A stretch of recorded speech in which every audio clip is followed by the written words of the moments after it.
All right, so let's get started, ladies and gentlemen. Two more sessions to go, and we have seasoned leaders joining us. The first up, we have keeping the world's largest payment system running at scale. That's the topic of discussion. May I invite on stage, we have with us the Executive Director for Operate NPCI, Mr. Nitin Mishra. Could we have a huge round of applause as I invite him on stage? Joining him, we have Mr. Nigam, founder and CEO of PhonePe, and Mr. Shashank Kumar, MD and co-founder, Razorpay.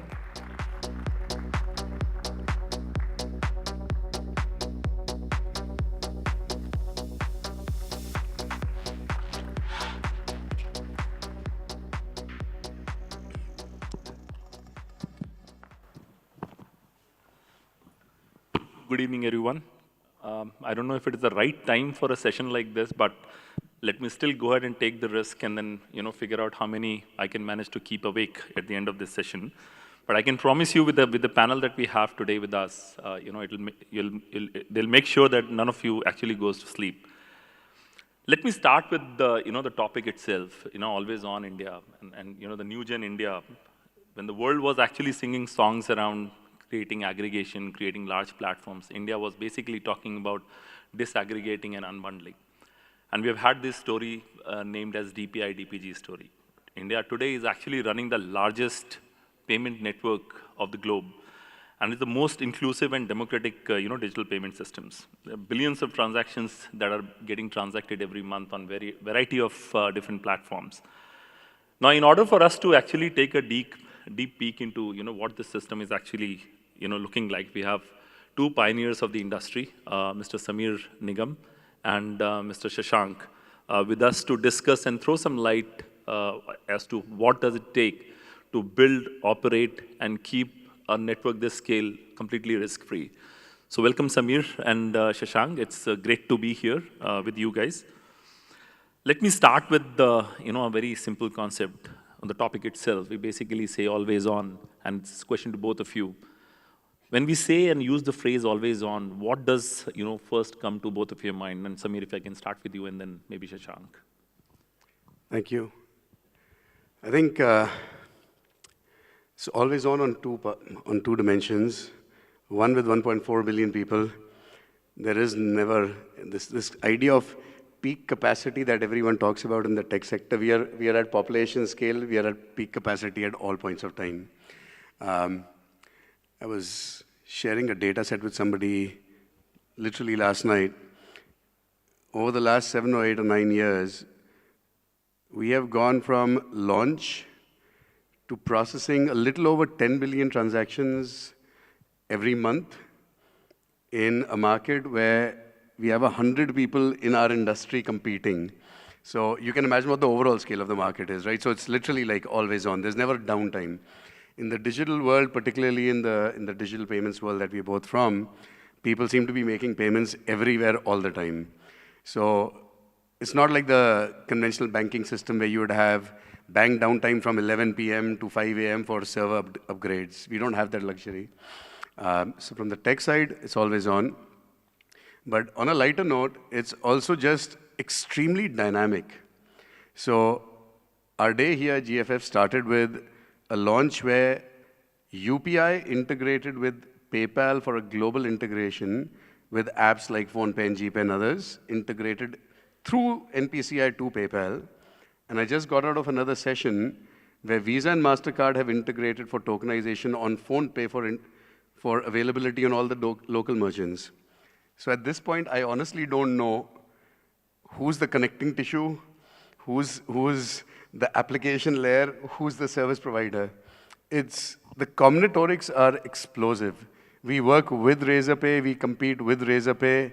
I don't think we know how many lines of engagement we have anymore.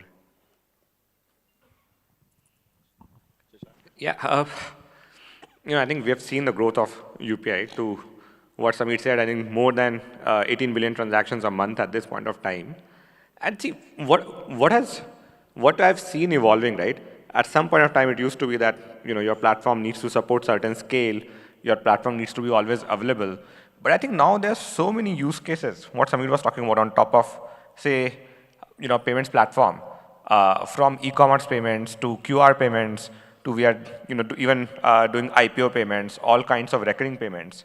So for us now, we think of always on, not just from a platform lens, but any slice of payment where even 1,000 people are using it, right? We measure in that sense that at any point, no place in our platform, we should be declining transactions, right? At any place where we decline more than, let's say, 1,000 transactions and 2,000 transactions because of the technical system, I think there needs to be some sort of alert. There needs to be some sort of alarm going on because it's not acceptable, right?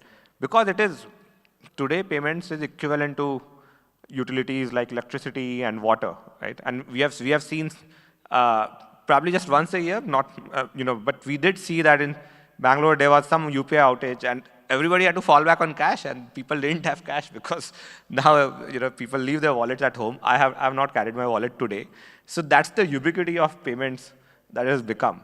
So that always and is the trust that people have that this platform will never go down. And I think we as industry have to ensure that that trust always remains.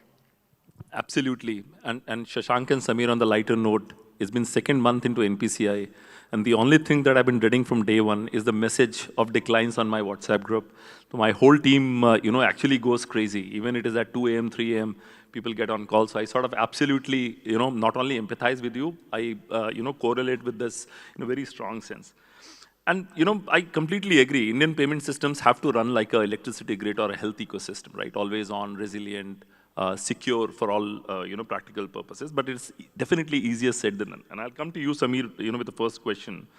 Now, you're actually handling significant, market share on UPI and otherwise also on the volumes that we just talked about. What are the biggest architectural, procedural, operational, choices that you have made to keep this lights on and always on theme alive in PhonePe? I think the very early choices that some of them are still in play. One was from the infra layer. We built on-prem, we've managed and built our data centers, and that's been actually very, very important. It's easy to use cloud computing for application plays, but if you really want to build an industrial strength, infrastructure utility kind of a play, it is very, very important to actually have a very strong handle on your infra footprint, because how you actually use that same infrastructure will shape all of your sort of scaling options from there. So we built our data centers from day one. Second, the IaaS, PaaS layer, SaaS layer, what we've done is we have now got 7 or 8 different vertical businesses, lending as a service, insurance broking, share market, PIN code. But all of them are using the same underlying infra through a set of exposed APIs or infra as a service, which means you're not redoing or reinventing the wheel. Then you come to the product layer again, accounting. Every vertical business line needs accounting as a service. You need infra allocation, you need resourcing, trust and safety. So all of that, again, is abstracted out. So anytime a business, even let's say our quick commerce arm like a PIN code, if they are building a capability, if we find that the next business is using it, we'll pull it out and move it into the SaaS layer. So you want to make sure every few, and in fact, on a continuous basis, you're constantly evaluating whether something can be commoditized for the group and then scaled more centrally. It's much easier to sort of scale. I say easier sort of on a relative basis, but it's easier to build and scale one accounting stack and have local variations of certain use cases than to reinvent it every time. And I think that's been central to sort of the thought process. And the last one I'd say is very, very early investment in knowledge stores and real-time compute systems, especially on the edge or very, very close to the edge. Interesting, Samir, and I think I definitely agree with you. While the whole industry and the world is talking about moving to cloud, but building your own data center, having complete control, and I'm a strong proponent of that, especially because I come from the open source background. It's always better to have complete control. So absolutely bang on, Samir. And Shashank, I want to come to you. You actually sit at the intersection of banks, merchants, P2P, consumers, everyone, right? How do you plan the scale, when you cannot afford even a seconds of a downtime?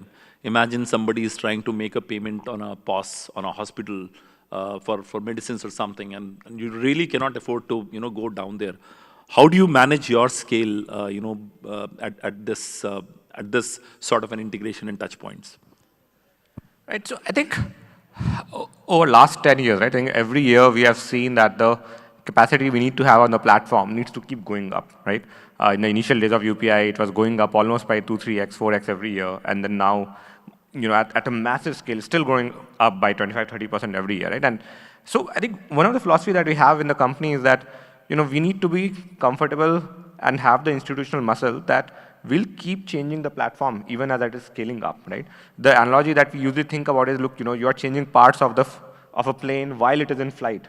But because that's the need of the hour, because you have to keep figuring out how to increase the capacity, how to increase the resilience at the same, and that means that you will change a lot of core components of your platform, but do it with a lot of long-term thought process, do it with a lot of building the components of availability, resiliency, modularity, and these are important concepts, but you have to actually put it into practice and bake it into the platform, right? And what Samir said, like making common platforms available, that's a continuous job, right?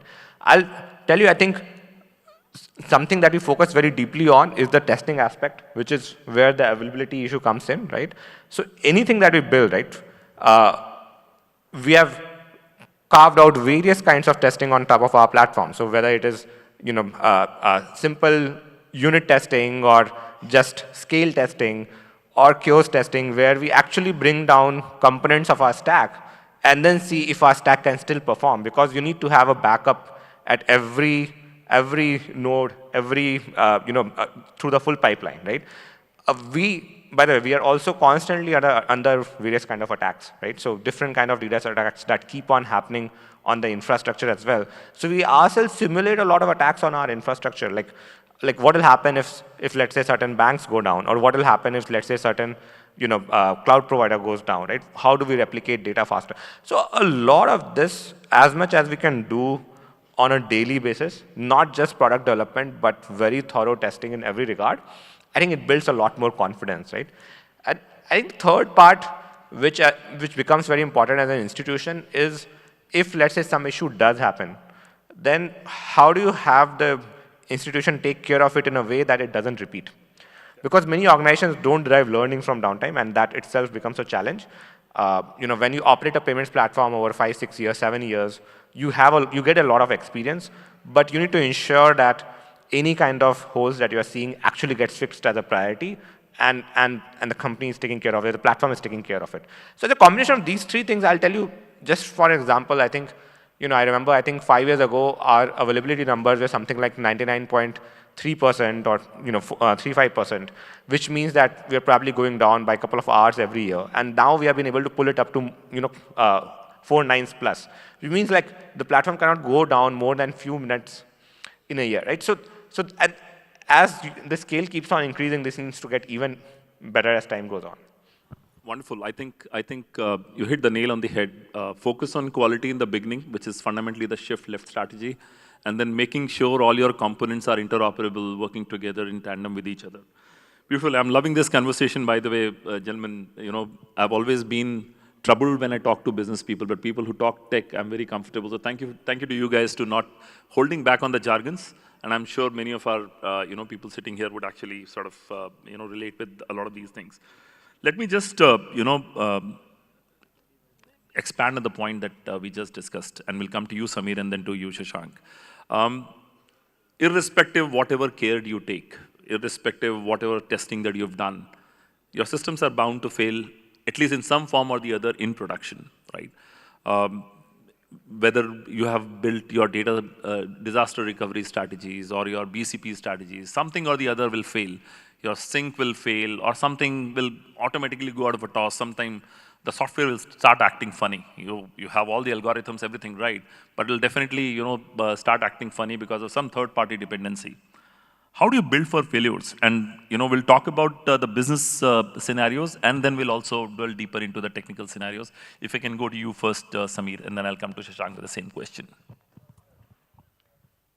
There's a philosophy part, there's a capability part, right? You're right. I think failures will always happen.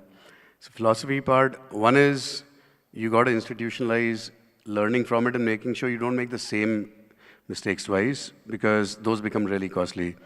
And I think most tech companies, what they solved will tell you, and I think Shashank also said, that as long as you never repeat the same mistake twice, you can make 1,000 mistakes once, but you can't make the same mistake twice, you're okay. But I think more importantly, it's about how quickly you can isolate where the issue is. Isolation is key. Building the capability or the visibility to actually be able to isolate, and it's easier said than done as systems get more interconnected, right? I mean, that's always the devil's trade-off between sort of monolithic and sort of microservices, service applications as well. If you can't figure out where the problem is quickly enough, then it takes a lot longer to heal it. A lot of chat and chatter about self-healing systems or systems that bring themselves up, but force majeure events will happen. Sometimes somebody will just pull the power socket out, and your DC goes out. It's a journey. I mean, you start out and you have one server, then you have two servers. A year later, if you have enough customers, you'll be able to afford odd even racks. 10 years in, we have multiple data centers, and you make sure that you audit the hell out of them and make sure that there's redundancy within each, network redundancy. I mean, it's a moving target. I wouldn't say that there's any silver bullet. Seen too much to believe that there are any silver bullets, but I think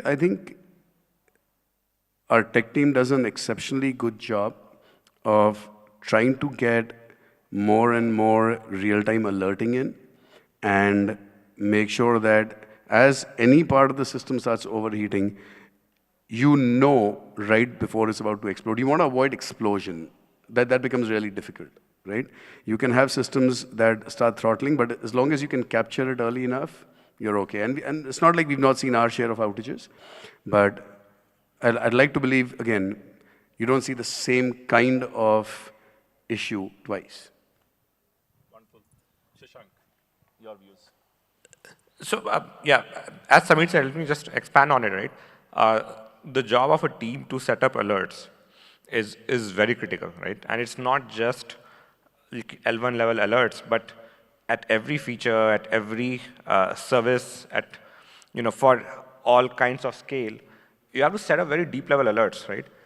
We have a team that is staffed 24/7 just for monitoring the systems, right? And even at 3 a.m., if something goes wrong, they will call everyone and ensure that those people get up and get on the call to resolve, right? There are so many operational metrics that needs to be set up very properly and need to be tracked, right? Whenever incidents happen, how quickly can you detect it, right? So we measure something mean time to detect. We measure something mean time to resolve. Again, these are very high-level metrics, but it goes for every single team. Let's say in payments itself, you have authentication, authorization, you have the settlement leg, right? You have the integrations with the merchants, with the consumers. All of those need to have their own independent alerting, testing, and all kinds of scenarios baked out, right? So for a mature payments platform, I think that kind of operational discipline is extremely necessary.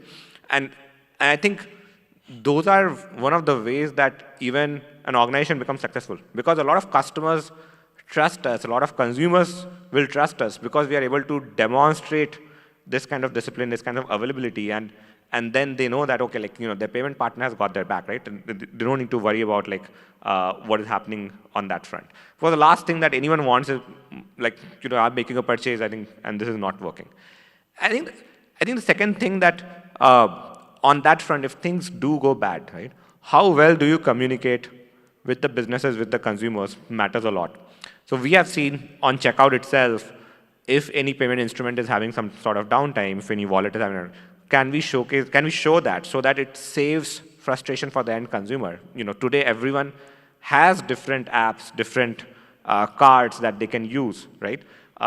But if at that point of time, if you can surface the right communication, and not just for consumers, even for businesses, if something wrong happens, if they are well aware, then they can take contingency measures on what they can do, right? So as much as you try to prevent things from going down, when that happens, I think you need to be very well prepared on responding and recovering quickly and communicating really well so that it minimizes frustration for the end user. And as we said, like, I think you need to ensure that those mistakes never repeat.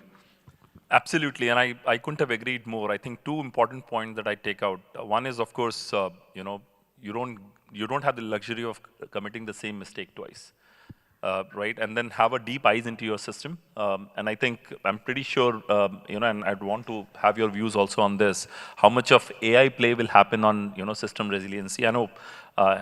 AI is a method to a mean and not a mean in itself, and something that I've been trying to explain to the world, but then I think the frenzy is carrying.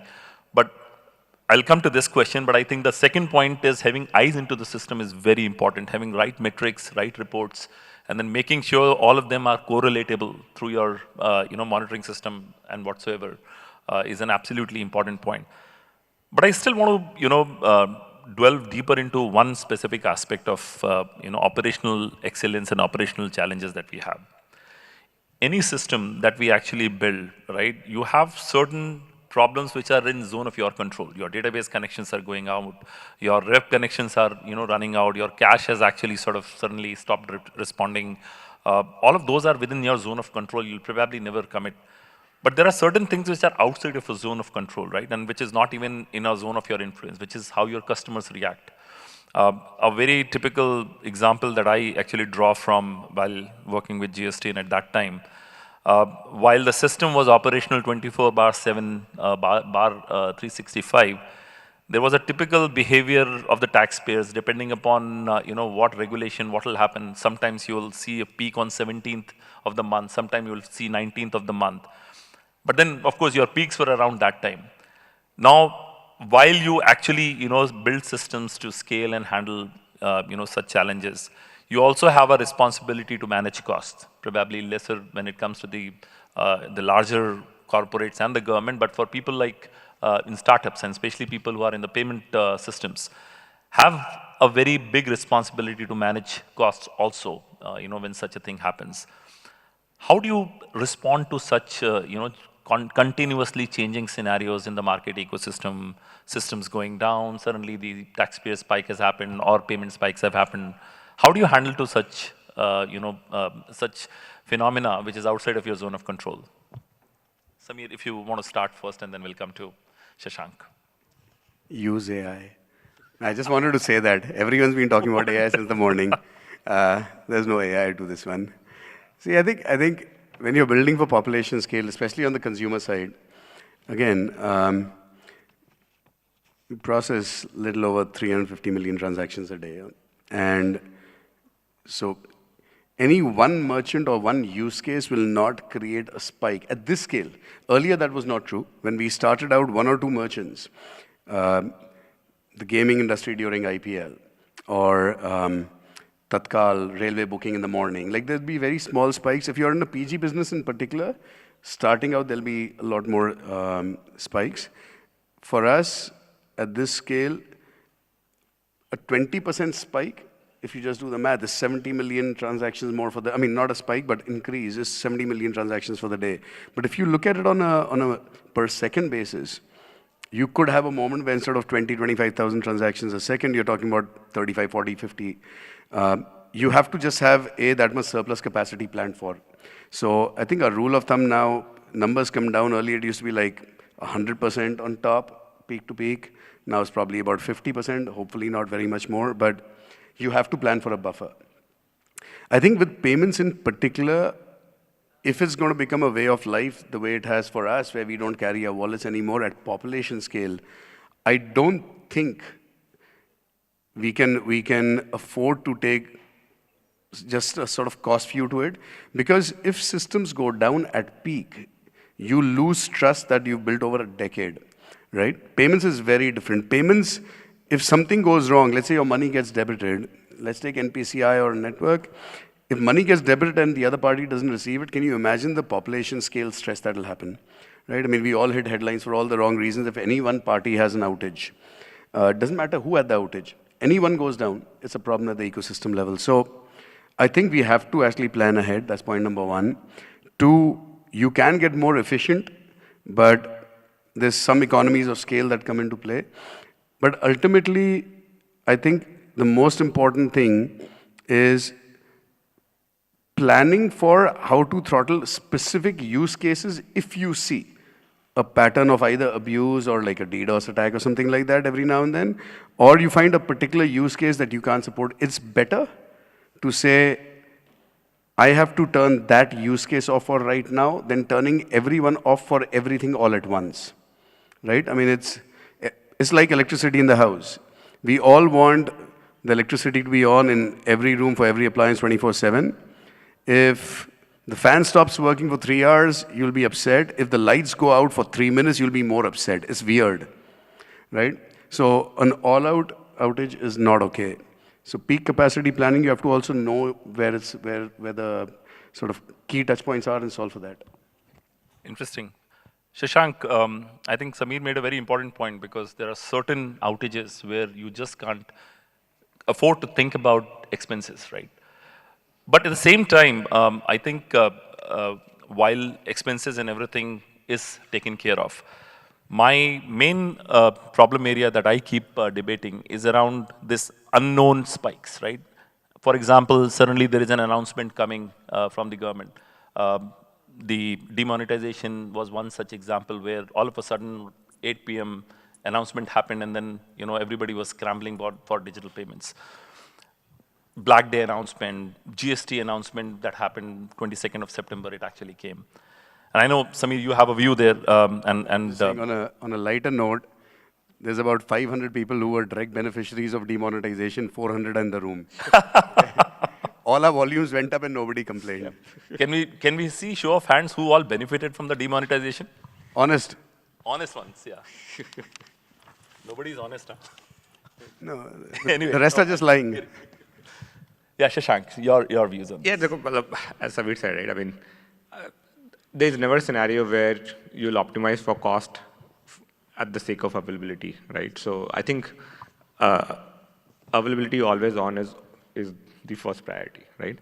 And I kind of agree with Samir that we don't witness as many spiky events anymore. It used to happen a lot more, but there's some spike happening almost every week for some reason. Either IPL is happening, for example, right, or some government announcement is happening. Some e-commerce customers are doing a sale, right? So in that sense, I think you can actually do capacity planning pretty well because they always follow certain patterns. There's probably one event in a year where it'll go out of whack, right? Otherwise, it's always mostly smooth. Second, when it comes to optimizing for cost, right? At least we have not seen a direct correlation that you have to optimize for the capacity, or at least that's not the first attack vector. The first way that we always think of optimizing for cost is to simplify the architecture, and improve the architecture, right? And those two levers offer a lot more returns because you can reduce average cost, right? Because the spikes anyways happen, let's say, for half hour in a day. Your infra is running throughout the day, right? You have to have minimum capacity of infra throughout the day. So there's a lot more optimization in that sense. And on that point, in fact, what I believe, right, that we run the lowest cost infrastructure, payments infrastructure in the whole world. In fact, that's the beauty of India. Like, we always run the lowest cost infrastructure with the highest quality. So not just in payments, if you look at it like, our mobile telephony, our space program, all of them are always the lowest cost infrastructure in the whole wide world. And that's the innovation that India brings to the table, that, okay, like, how do we run this population scale programs for emerging economies, right? Not for the developed world, but for emerging economies where the purchasing power looks very different, right? And I think in that sense, I mean, the industry obviously has done a good job.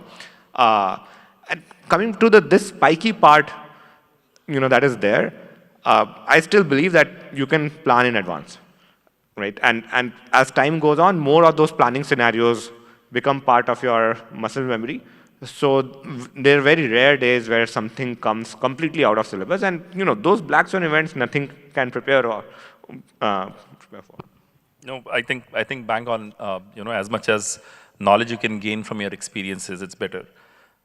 Let's look at future, Samir and Shashank.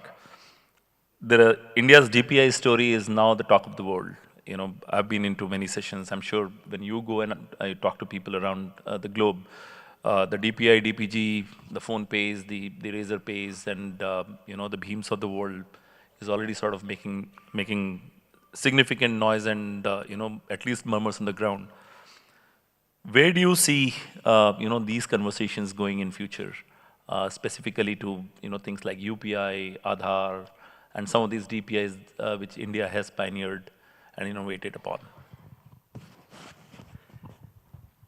I think the concept of DPIs is all powerful. It's like open source software back in the day, but now more at a platform level. I think the portability, the low-cost portability, is yet to be sort of proven out, especially in the Western markets or Eastern markets, where the private sector has a certain expectation of return on investment, and therefore, in a purely capitalist model, it's hard to actually adopt a UPI-like network where you don't make any money for anything. I'm sure retailers would love that, but payment companies will hate it. It's that simple. So I think the economic model of some of these things is going to be different in different markets. Something like Aadhaar, I believe UK is just trying to introduce again a mandatory digital ID. And I think they'll go through their own litigation process and societal equilibrium in terms of what's acceptable to the populace, right? We went through ours with the courts and the lawmakers and back and forth. I think, again, something like biometric identity. Today we launched biometric auth for payments several years after, in fact, Aadhaar itself became a real thing. So I think use cases or technology can be exported very easily.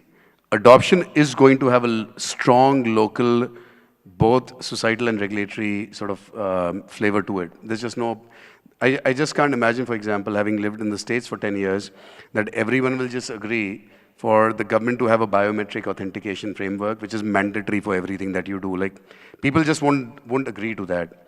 Whereas in India, if 60-70% people don't have a birth certificate, well, you needed it. So the reality is also different. So we could probably port that to Africa, to LATAM, but it may not work in Europe or in the US or Japan. The one that actually I think has the highest chance of really becoming a global DPI is the DBT stack. And we don't talk about it often enough. Most governments across the world at various points of time are giving subsidies direct to consumer, or they want to go direct to consumer. And I think that's the one area. I mean, even in the States during COVID, there was billions of consumer money being handed out, Europe, everywhere. Efficiency on that in government subsidies, I think DBT is something that really should become open source or a stack that gets exported. I really think that that's something that 200 governments would want to use. Beautiful. Shashank, your views in less than a minute, sorry. So I'll focus on India. I think, we may not have the best physical infra in Bangalore, but I think the digital infra in India is the best in the world, right? There's absolutely no doubt. I think we have done really well on transactional systems, on identity systems, right? I think the transactional part, which is the UPI part, I think most of us probably believe that it will still scale 10x from here because it's still on the top 400 million people. It still can scale to 1.4 billion people, a lot more transactions per day that every consumer can do on UPI, right? So that growth is well laid out. There's a lot of work on that front, but I think that's fairly exciting. Where I would say that we can still do a lot better on from an infra perspective is on the credit side, because I think there the demand that is present in the country, right, and this is a form factor innovation. Like UPI was truly a form factor innovation, very grounds up that we sort of thought and built it for the country. But I think on the credit side, that revolution is still to happen, and that's one place which will again unlock significant value for the country if we are able to bring it together. So I think a lot of effort that is happening through credit cards and through UPI, and you should see results of that in time to come. Thank you so much, gentlemen. Thank you so much. We have run out of time. I've been already warned by the presenters, but I think we are on to something big. The India payment journey is going to scale up, and I thank both of you for being such a wonderful speakers. Thank you so much. Over to you. Thank you. Thank you. Thank you so much, gentlemen. Now I would request you to please come to the center of the stage for a group photograph. just to the center of the stage. And thank you once again. What a riveting conversation indeed, driving those discussions of taking those payments at scale. And clearly, India is totally ready and taking that forward phenomenally. So thank you so much once again for joining us at the Global Fintech Fest 2025 here today. Thank you once again, gentlemen.